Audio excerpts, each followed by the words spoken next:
Terima kasih atas kesempatan yang diberikan. Perkenalkan, nama saya Sarani Kensia Mawikere dengan NIM 20210030.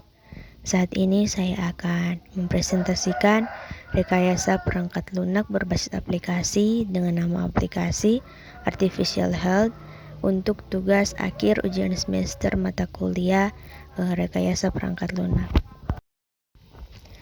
Kita masuk pada latar belakang aplikasi. Pada era pandemi ini, proses yang dilakukan dalam melayani masyarakat dalam berobat masih dilakukan secara manual. Oleh karena itu, diperlukan sebuah aplikasi sistem informasi yang dapat membantu memudahkan pihak rumah sakit dalam melayani pasien. Aplikasi Artificial Health adalah aplikasi resmi di mana aplikasi ini bisa digunakan untuk membantu masyarakat yang ingin berobat atau sebagai sarana informasi bagi masyarakat atau pasien dalam mengenai kesehatan. Selanjutnya, metode pengembangan. Di sini saya menggunakan metode pengembangan waterfall yang di dalamnya ada beberapa tahap, yaitu yang pertama analisis sistem. Di dalam analisis sistem, metode pengumpulan informasi data dapat diperoleh dengan berbagai macam cara.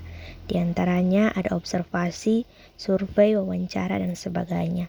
Selanjutnya, informasi yang diperoleh kemudian diolah dan dianalisis sehingga menempatkan data atau informasi lengkap mengenai spesifikasi kebutuhan pengguna akan perangkat lunak yang akan dikembangkan. Yang kedua, desain sistem.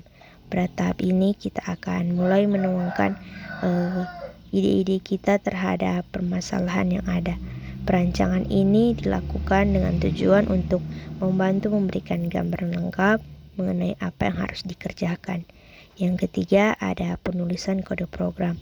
Proses penulisan kode ada di tahap ini dengan menggunakan bahasa yang dapat dikenali komputer, contohnya C++ dan bahasa pemrograman lainnya. Yang keempat, ada pengujian program. Pada tahap ini, sistem penulisan kode program kita akan menggabungkan modul-modul yang sudah dibuat sebelumnya. Setelah itu melakukan pengujian di mana tujuannya untuk mengetahui programnya sudah sempurna atau tidak. Dan yang terakhir ada penerapan program dan pemeliharaan.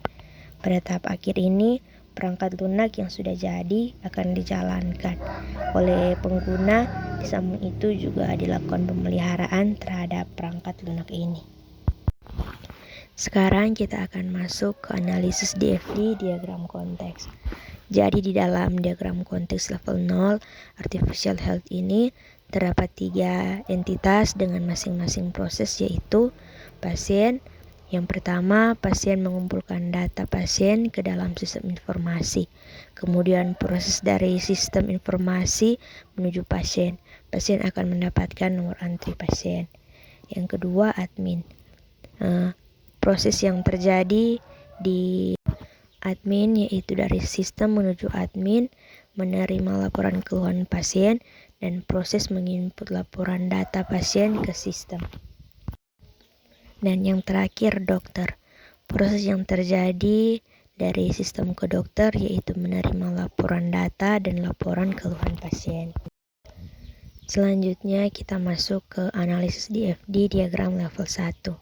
Di sini digambarkan bahwa seorang pasien yang ingin berobat. Berikut alur dari proses kerja aplikasi yang kami buat. Di sini seorang pasien dia memasukkan data dan keluhannya ke entry data. Lalu entry data dia masuk ke laporan. Laporan dia masuk ke admin. Admin menerima laporan data dan keluhan pasien, sehingga pada saat itu admin akan melakukan proses pengambilan kode nomor yang ada di nomor antri dan kode dokter yang ada di penyimpanan dokter spesialis. Sehingga pada saat admin sudah melakukan itu, selanjutnya masuk di entry data lalu memberikan nomor antrian kepada pasien tersebut. Next, admin menginput data pasien ke entry data, lalu entry data melaporkan data pasien dan laporan keluhan ke dokter yang sudah bersangkutan.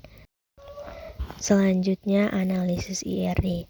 Di sini terdapat 3 entitas, yaitu ada pasien, ada admin, dan ada dokter. Yang pertama, entitas pasien memiliki atribut nama, nik, nomor telepon, ID pasien, alamat. Entitas ini memiliki relasi penituan ke entitas admin, yaitu memasukkan yang di dalamnya ada data diri.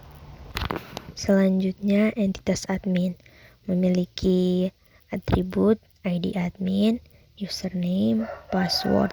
Di sini entitas admin memiliki relasi one to many ke entitas dokter, yaitu menghubungi. Dan yang terakhir, entitas dokter memiliki atribut ID dokter, nama dokter, kode dokter, nomor telepon, dan jadwal shift. Di sini primary key-nya sudah ditandai, yaitu ID pasien dan ID dokter. Selanjutnya kita masuk pada analisis UML, diagram use case. Di sini pertama-tama ketiga entitas ini akan login pada aplikasi. Selanjutnya pada admin ada terbagi bisa melakukan beberapa hal. Bagian yang pertama mengelola data dan keluhan pasien. Di dalamnya ada mengeluarkan nomor antri pasien, input data dan keluhan pasien, edit data dan keluhan pasien, serta simpan data dan keluhan pasien. Untuk bagian selanjutnya mengelola data dan kode dokter. Di dalamnya ada input data dan kode dokter, edit data dan kode dokter, simpan data dan kode dokter. Selanjutnya entitas dokter bisa melakukan dua hal, yaitu melihat laporan data pasien dan melihat laporan data keluhan pasien.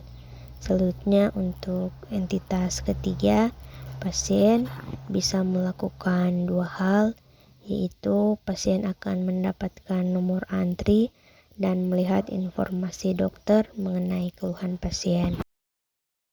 Demikianlah hasil dari presentasi saya.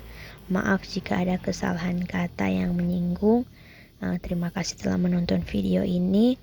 Sekian dan terima kasih.